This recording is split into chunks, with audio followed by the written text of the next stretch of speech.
Welcome to another episode of Spotlight. I am Pat Harris, and this is... I'm Jodi Harris, the CEO of Fun. And we are from... I can't see the whole thing. Whoa, wait. Oh. Are you Ben and I Ben? Woo! Sight and Sound Events. So that's a virtual set, so that's why it looks a little silly. Yeah, we're that's different. Okay. If you've seen the Spotlight shows, this one's a little different because we are using a background. A background, yes, a virtual background. So it's a little different today, and we're using a webcam. So we'll talk a little bit about that and why that's relevant in this one. But we're going to talk about virtual and hybrid events. So, with the way the world is now and not everybody being able to go to their events, either because of health issues, distance issues, whatever it might be, we need to be able to have a way to keep everybody connected. If grandma can't make it to the wedding, but you still want her to be involved, how do you do that? If you have a conference where you can't have 1,000 people in a conference room, it's the same technology, believe it or not, that we're going to be talking about. You can bring those people in. So all of this applies to everything, whether it's a wedding, a birthday party, or a conference where you would normally have thousands of people in a convention room. You're traveling in, and people just can't make your event. So that's what it is. Now, can you explain, because maybe the average person doesn't understand the word hybrid. What is hybrid? I know what virtual event means, but this is a virtual event right now. What we're doing is virtual. So because even though it's live and some people can be watching it live, it also is going to be recorded and archived, but this is a virtual event. Okay. Virtual just means that you are not there. It's happening from a remote location. Zoom meetings are virtual. Skype is virtual, and Skype's been around for a long time. Virtual, again, is you are not physically there, but you're watching it from your computer, your phone, whatever, tablet.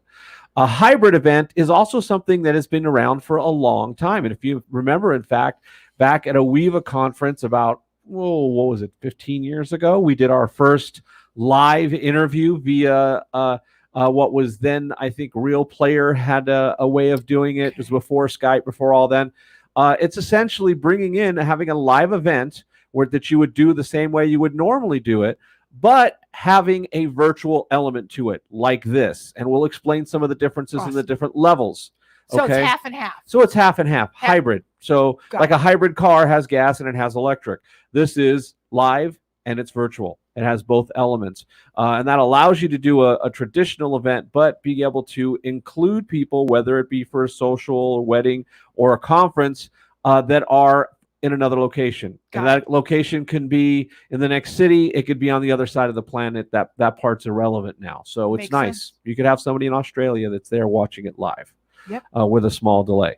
So we're going to go over some of the options for it, because obviously for some people, this is not something that they've ever had to think about. I mean, Zoom is brand new for a lot of people. If you look at Zoom's numbers as far as their memberships or people that are using Zoom now, what did you read the other day? Oh my gosh, it was something crazy. Like, I mean, I don't have the exact numbers. I have to pull it up, but it's gone up like 1,000 times. Let's just say it was like 200,000 people, which, even though it probably wasn't, but let's say it's 200,000 people before all this went sideways, and now it's more than quadrupled. Well, no, it's actually like about like 1,000 times more than it was before. It's in the hundreds of millions now. Yeah. As opposed to I'll put the link on there. Yeah, in case you people are interested, we'll put the link. Sorry, we should have had that information ahead of time, but. So really, people are getting used to, and even older people, our parents, grandparents, are getting used to using virtual services like Zoom, and even if you have an iPhone or an Android, being able to use those features on your phone have been around for several years now too. They even have it on the Jitterbug. The Jitterbug, yes. The senior citizen Jitterbug. They can get it on there. That even has it. So let's break down. So you're going, okay, that's great. So how do I utilize it in my event? Well, there's different levels of what you can do. For the traditional use that's been around for a long time, we'll actually take big awards, banquets, seminars, and you can have live multi-camera switch that's going up on the screen, and everything that goes up on the screen gets streamed. So now everything that you see on the screen is being streamed to whatever service you decide to go to, so that you can also have people watching virtually. Now, this can be done the same way for, let's say, a wedding. But weddings generally aren't going to have that big of an AV setup there. They're not going to have hundreds of thousands of dollars worth of AV at a wedding generally. So where do we start? Well, the setup that you're looking at right now is actually a great setup starting point. We're filming this through a webcam. That is a webcam. It's not a broadcast camera. Okay. But we are taking professional audio off of our microphones. It's going into a little mixer here, which a DJ system or PA system can get plugged into just as easily. So if you're having a ceremony or a reception, you can have clean audio put into your virtual event so they can hear it. It's not just a phone off in the distance picking up echoey sound, because there's nothing worse than that. You're hearing just the echoes and people yelling and screaming and somebody's cursing in the background and noise. Yeah, We're hearing noise. It's like when you're on a Zoom call and you hear everybody else. Everybody's mic is on. Yeah. So how do you utilize? Let's start with a wedding, because that's probably the place that has used it the least so far. In a ceremony, you could literally have part of your bridal party be there virtually, and you're probably looking at me going, "You're nuts." No. Actually, I'm not. Okay, maybe I am. But you can actually put up, in certain situations, you can put up a big screen monitor, which is just a second, basically, monitor from a laptop or another computer. You have the Zoom meeting up, and the only people in the Zoom meeting are your bridal party members. Now, they can hear everything that's going on, and you can have their voices come out should you want to.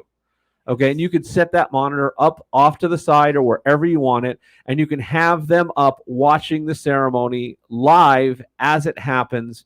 And in fact, we just heard from a previous show that you did of a father giving away his daughter virtually.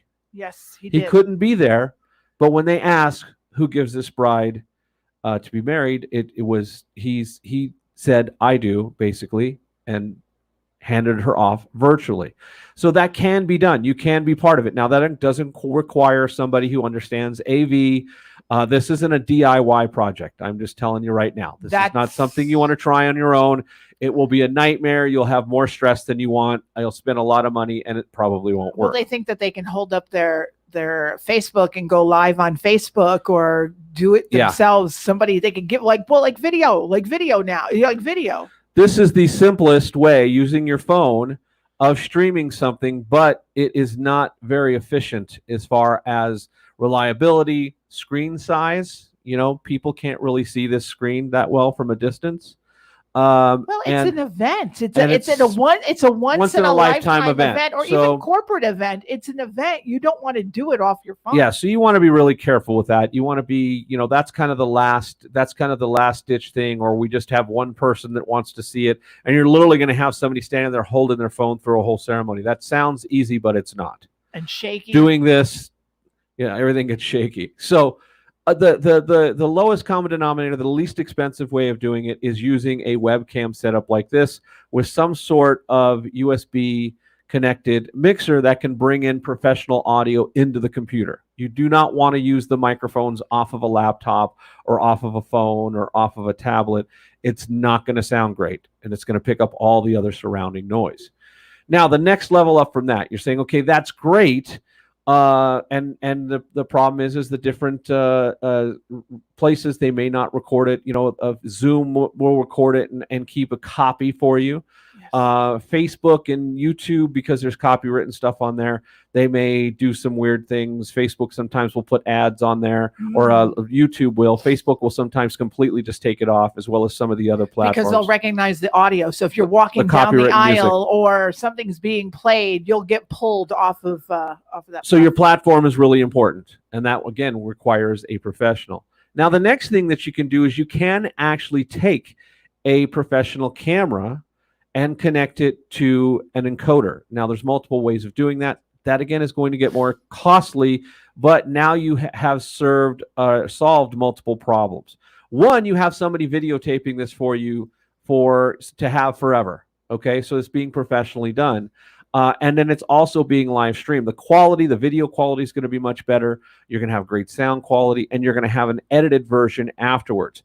How much that's going to cost is going to be depending upon your location. Are we plugging into a hardware encoder? And how are we getting the internet? Because that's one thing we didn't talk about too much, but that is critical, that you have to have strong internet connection at your facility in order to do this right. Generally, it's suggested that whatever you're using to encode and transmit is hardwired into a strong internet connection. Wi-Fi is very unreliable. Wi-Fi is basically a radio signal. This has Wi-Fi on it. Okay. The more of these that are out with their Wi-Fi on, the more likely it is to interfere with the Wi-Fi signal you're trying to use to broadcast your live event. We've actually had live events completely get kicked off, our connection get completely kicked off because too many people were using Wi-Fi. Yes. And it just completely overpowered the entire system. And the other thing you have to think about, if you're using your own personal Wi-Fi and you're in a hotel ballroom, it's really hard to get a good signal when you're in a specific. Yes, cell signal is in some ballrooms is almost non-existent, and in some completely non-existent. And it's just the design of the hotels, especially here in Las Vegas, where we have very large structures. And some of the transmissions through there are really going to be bad. And using even the hotel's Wi-Fi, there's so many people on the hotel Wi-Fi, unless you have a dedicated one, that it's just going to be tough to get a reliable signal out. So having a hardwired connection is probably the best. And that's one thing that we always suggest, making sure you have a place that you can plug in. Yes. Or if not, that you have a Wi-Fi signal that nobody else can use but you. That's, yeah. Okay. And even that's not a guarantee. But that's for another more involved show, because I am going to do another show like this where we get a little more involved and show you some examples of it. It's a little easier to do in a post-produced environment as opposed to live, but we wanted to at least get this out here so you can kind of get an idea of what is involved in doing this. Yeah. If it's me, my suggestion is get a professional camera, have somebody film it, connect that to an encoder. Why? Because now you have those memories forever. You may or may not be able to record what is coming off a live stream off of a webcam. The quality obviously isn't going to be nearly as good. And the fact that there are some webcams that have some zooming capabilities, but they're very limited, and you can't really move them around. They're kind of tethered by a USB cable, and they can only be moved around as far as the USB cable can go. Like ours right now. Like ours right now. So we have limited, I could move it over here or over here, but I can't do a lot with the actual position of the camera. I'm not walking around and following people. I'm not going up and getting a different angle of the ceremony. It's generally going to be stuck to one basic location. I think the hybrid is really exciting. I think if somebody did the combination, the hybrid where it's live and recorded, I think it'd be great. Because imagine your grandmother or an aunt or an uncle who can't come to Las Vegas, and they're actually part of the reception. Yes. They're actually seeing the first dance. They're actually hearing the toast. They're actually, like, if you go around and do maybe some interviews at the table, maybe they can see things. It's incredible. I think that's the way to go. And there are ways to involve them in the activities. You can have somebody give a virtual toast. Oh, it happened at an event I did not that long ago, where the brother of the bride was in the Marines, and we made it happen. We made a phone call happen, and it was awesome. There wasn't a dry eye in the house. As well as if you're on the right platform that allows comments. Now, obviously, you're going to want to make this a private one so that weird people don't get on there. But people can comment. Yes, people can comment when they're watching your event. Oh, congratulations. So glad to see you. And if it's a conference or if it's an educational, you can actually ask questions and you can interact that way. So this is a two-way experience. It's not just them watching voyeuristically to what's happening. It's actually them being able to engage in what's going on and being able to get involved. Yes, and it's private, and it's very private. You make sure it's still private. And again, that's whoever is doing it for you. I can tell you when we do this, we make sure that these are all private events. These are not things that are going to be putting up public on Facebook, because if they just find it and jump in, you don't know who's going to do that and what comments they're going to make, and you don't need that. You want this to be an invite-only situation where people have to be allowed in. Yes. So that having that private network ensures that nothing weird happens. No hangover issues happen, or the wedding singer or something like that. Yeah, exactly. Yep, absolutely. Especially hangover with it being Vegas. That's right. Nobody's going to give any weird toasts. Okay. Well, awesome. At least let's hope. So that gives you kind of an idea of what virtual and hybrid events are and how they can be used for your event. We're going to have a more involved version of this that will show some examples, the different equipment involved. Now, understand that the cost can vary widely. You're generally going to start at around $500 or $600, and you're going to go up from there. But you could easily spend $100,000 on something like this if this is a big, full-on production or more. Yeah. Think of the types of events that they do at big award shows for, the Oscars and things like that. So it can get very, very expensive, but doesn't have to. There's lots of steps in between, but it's going to ensure that you keep all your people that you want to have involved with your event involved, interacting, and make sure that they feel like they were there, that they could be, even if they couldn't be there physically. Absolutely. Because in times like this, it's not always possible to be there physically. Yeah, absolutely. I think this is a great introduction, and you'll go into more depth later on. Yes, one of the two. If you have any questions, obviously, write us, call us at Sight and Sound Events. Let us know. Say, hey, I'm interested. What is it going to take to do this? Obviously, each event is different depending on the location.